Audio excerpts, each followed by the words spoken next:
You might know him as 16-bit. We are here to show off Cetrion, basically give you guys a quick rundown of her entire moveset. Steve, what do you think is sort of like the highlight for Cetrion here? Cetrion is the elder god of nature and life, kind of the opposite of Shinnok, who is the elder god of death. The first thing to go over would be a lot of her normal attacks have really cool effects. Like this is just her sweep, and she's literally summoning a volcano of hot lava. Oh, wow. This is like her jab string, where you can literally see she's, spinning around on fire, and the follow-up is a meteor comes from the sky to smash into you. Oh, that's really cool. Her jump attacks are huge. Her throws, she always summons stuff. Okay. Is the back throw different? This is the forward throw. Okay. Yeah, every character has a different back and forward throw. Okay. So pretty much in all aspects, she uses her powers and literally bops you over the head with a rock for her overhead. Nice. The main game plan, I would say, is pretty much keeping you out. I would call her one of the premier keep-out characters in the game. Okay. And it's through strategic stuff. She is not just simply throw fireballs. Okay. So like, for example, her core projectile is this cool beam where she can do it in the air or a bit of Black Adam there. And she can actually do a close version, a medium, and a far. And the amplify is this double one that'll actually sweep across the screen. So you can see it has some startup. Like it's not instant, but it controls this mid-range really, really well. Another one is this boulder toss, where she throws this boulder across the ground, and it pretty much controls, the ground, again, with a lot of startup. So she's not going to do spamming projectiles. She has to kind of decide when she's going to go in and do the moves, but they're really, really strong. So teleports can beat that, I'm guessing. Absolutely. Okay. Or you can jump over it, which leads to the third move, which is an anti-air one. Okay. You can see it actually has a crushing blow. It does a boatload of damage if they happen to be jumping into it. Okay. Can it hit you outside of the air in any way? It won't hit you if you're just standing. Okay. So these two moves kind of complement each other. She has this one on the ground. You can almost think of it like a high or air fireball with a lot of startup, but they do a lot of damage. Right. Another one of her core moves is her vine grab. And this will actually hit the opponent anywhere. It tracks to where they are. It's a low, and the amplified one can set up for a combo. Like she gets a free attack when she burns you. So I like to go into some of these overhead and low mix-ups. So yeah, just to give us the highlights of what are her most useful strings, you think? I think this is 4, 2, 3, 4. Okay. And it has a lot of range. It's kind of her go-to mid-range. You can see it ends in an overhead. So one of my favorite tricks that catches everybody is instead of finishing it, I go for the low. And they can interrupt that, but if they start interrupting that, you go ahead and just finish the string. That's super cool. Another one I like to do is her back 3-2, which is a low with a ton of range. She does not have a great overhead. She kind of has to do her generic overhead where she does a combo, but this is a low because, really good range, it's really fast. Another one of her core normals is her forward 1, 3-2. It's very, very quick. And then 1-1-3 is awesome 1-1-4, because this is actually, I completely lied, 2-1-3 is line there. Okay. This one is a crushing blow. If it happens to punish or counter, like you do a move that's too slow and I interrupt it, she actually gets a huge crushing blow. The rock will bop him on the head, and she gets mega damage. Yeah. Bop. And then she gets a pop-up. Oh, that's good. So a lot of times with crushing blows, you get additional damage or dot damage. This one, she actually gets a combo opportunity. Okay. So let's go into some of her variations. What do you think? How much can she change depending on sort of your customizations and some of the variations? Her customizations really amplify. She has buff moves that actually help her, and she has a lot of keep-out tactics that are they complement her special moves. Like in this loadout, I gave her ground pound. It's a double hitting ground pound. It can hit from full screen. So that complements her rock moves. She can do these rock moves. She can do the vine, and the opponent's not going to want to jump because of the anti-air rock. They're going to want to kind of walk their way in or do their teleports, and she can catch you with her low ground pound. I also gave her H2O teleport. It's kind of similar to Raiden's teleport. She can go close or behind you. And this would be good in a matchup where her zoning is not very effective. Like maybe Liu Kang's using his low fireball and straight fireball very effectively, and she actually has to be the one to get in instead of keeping you out. she can teleport to close the distance really fast. Is that punishable if you can predict it? Yes. If you wait, she has a lot of recovery. You can see I'm blocking. Okay. It's pretty fast though. You're definitely gonna have to, kind of similar to Raiden, you're gonna have to know that she's gonna do it. Right. Any other interesting sort of variations you can build with her that maybe you're not showing off here? I also gave her Deadly Wind, which is this really fast, kind of traditional projectile, which if you notice, she normally doesn't have in her loadout. Her projectiles are like the Hellfire. High or low, yeah. Exactly, yeah. So this is kind of a traditional one, and she amplifies it, actually goes full screen. You can see it doesn't do huge damage, it doesn't set up for a combo, it's more of like a check. Okay.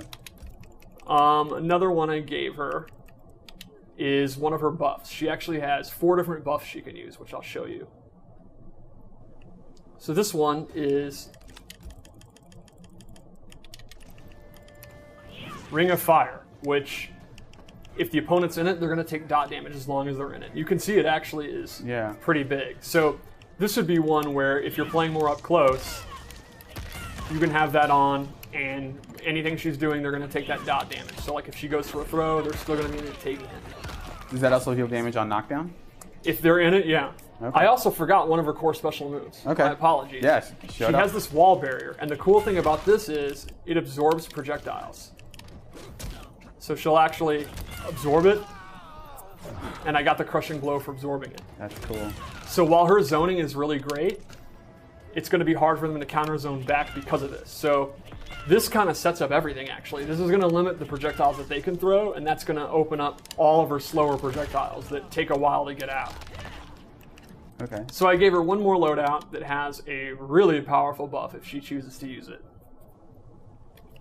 So this one is her Vapor, and while she's in the water, she can actually block combos.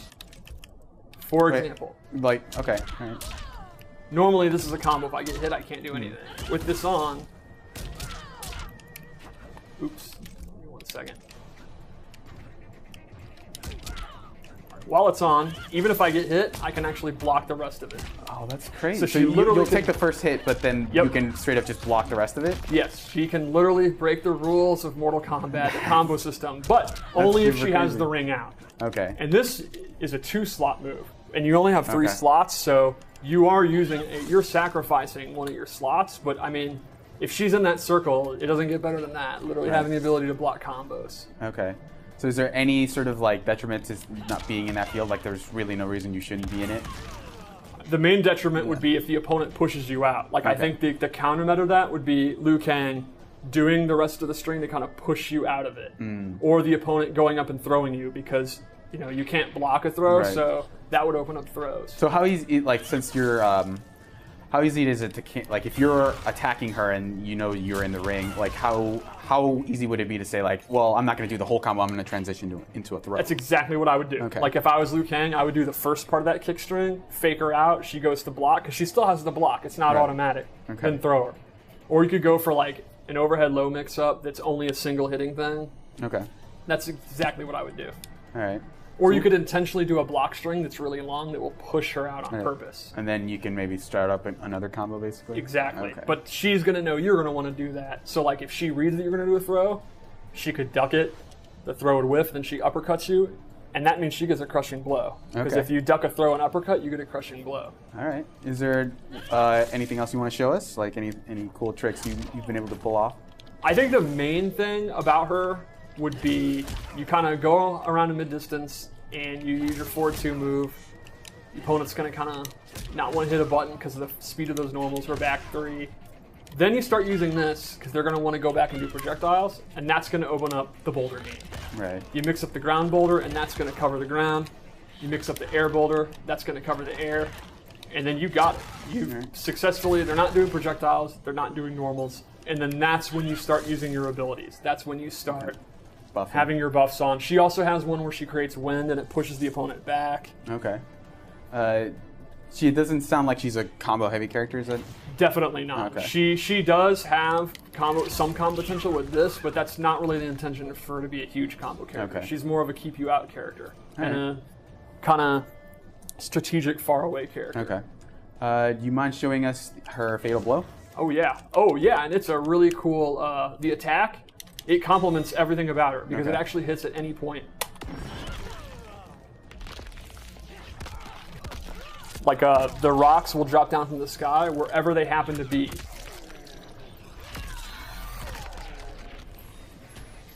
Yeah. So like one of the things that I like to do is I'll be doing these slow zoning attacks. The opponent's going to want to try to do their projectiles to get back at her, and then I activate it. And since it has armor, she'll take the projectile and still I see. fatal blown. That's really cool. I like that a lot. It's really cool. I like that she's sort of like a little bit of, there's a little bit of Swamp Thing in her, which I really appreciate. Would you be able to show off any of her fatalities?